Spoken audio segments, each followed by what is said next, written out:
Greetings mga migs, welcome back sa Buhay ng Salita TV. So ipe-flex ko lang ang ating bagong stocks ng Leklay. So ito yung pambawi natin sa Ghost Month. Although kumikita naman tayo ng mas higit pa sa inaasahan doon sa Ghost Month, pero ito pangdagdag swerte. So ito yung series natin ngayon na Leklay. So mga rainbow po siya.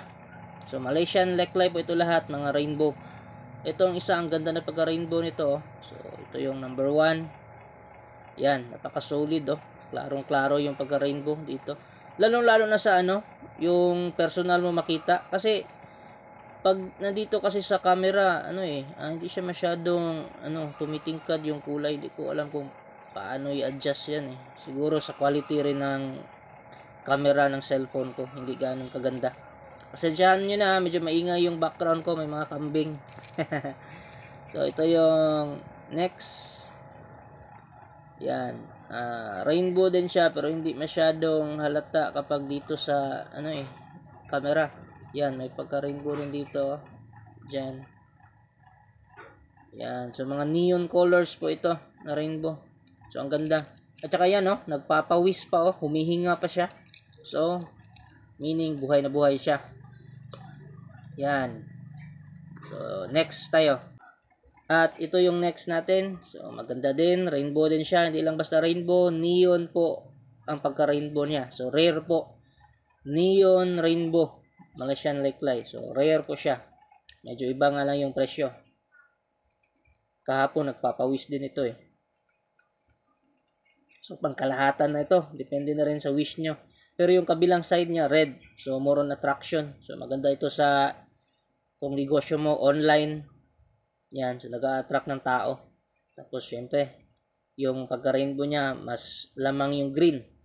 So abundance, maganda sa negosyo. At saka parang may tao din nakatago. Yan Yan, may gabay. Nakasilip. So parang mahiyain na babae. Yan, cute siya yung mata. Tsaka may mga corona siya. Yan, para siyang ibon na mukhang tao na kalahating ibon. Hindi ko ma-describe. Yan Ito yung parang corona niya, yung kapa niya na parang pakpak. Yan, nakasilip Kahit ganyanin natin, nakatitig pa rin siya sa camera. Sino kaya tinitignan niya? Siguro nababad trip siya.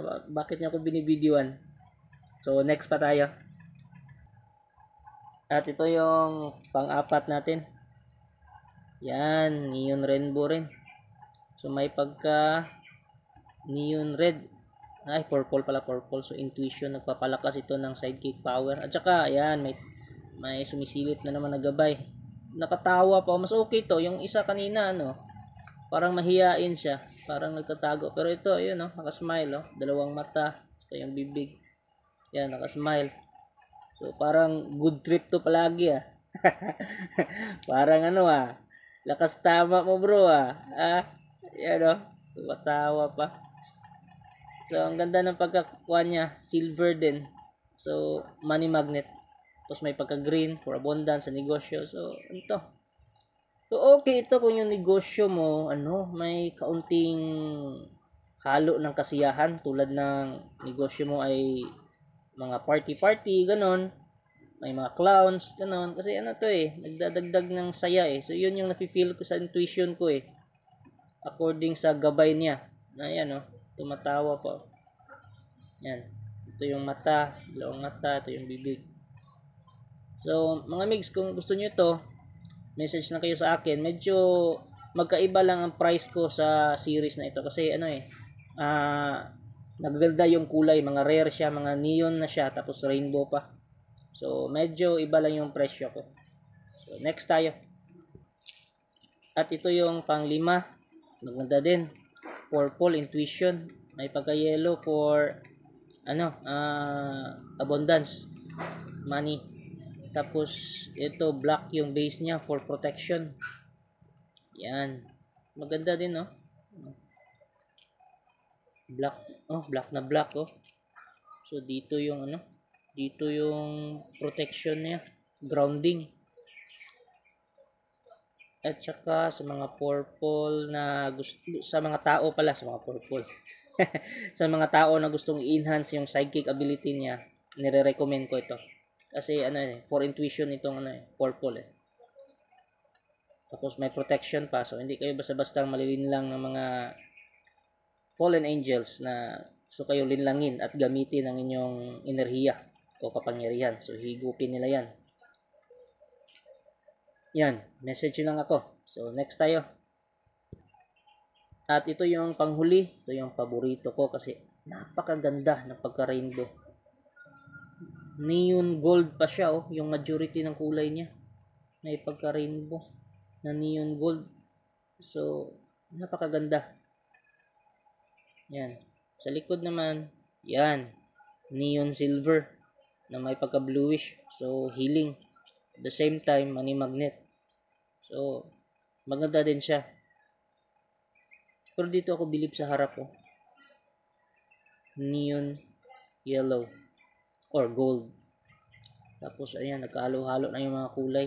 May pagka-rainbow na siya. Yan. Yan na may mata, ilong, bibig. So may mukha din siya. Ito mga line up na ito. So iba yung presyo ko So message lang kayo sa aking FB page. Ilalagay ko sa comment section at saka sa description yung link natin. So kayo na ang bahala mga migs na pumili. Message lang kayo sa akin. Pero lahat ng ito masasabi ko na pangkalahatan na. So depende na lang sa inyo kung ano yung ipa-priority nyo sa tuwing nagma-manifest kayo, nag-meditate kayo. So Malaysian Leklay po tayo. Wala po itong dasal. Pero optional. Kung gusto nyo dasalan, so kayo nang bahala doon. Pero para sa akin ano lang, meditation lang. I-meditate nyo lang, isipin nyo lang yung sarili nyo kung ano yung gusto nyo ma-achieve habang suot nyo ang leklay or hawak-hawak nyo ito sa dalawang kamay nyo. So try nyo higupin ang nakaimbak niyang enerhiya at yun yung gawin yung pundasyon ng enerhiya nyo sa paggawa ng paraan para makamit yung mga gusto ninyo. So hindi rin pwede nakatunganga ka lang sa bahay, wala kang gagawin. So, hindi pwede yan. So, ito ay tulong lang. Ang enerhiya ng leklay ay tulong lang para gabayan ka. Para may positive energy ka para swertehin. Hindi pwede yung nakatunganga ka lang sa bahay tapos iasa mo lahat sa leklay. Katarantaduhan yan. So, yan. Napakaganda. Napakaganda ng pagka-yellow niya, pagka-gold pala. Neon gold. Tsaka nakahalo-halo ng kulay dito. So, rainbow na rin siya makonsider. At saka, neon silver. Ang ganda. So, mga migs, 6 lang sila lahat.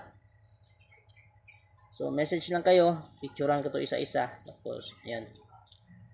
Popost ko sa aking FB page. So, yun lang mga migs. Until next topic. Thank you.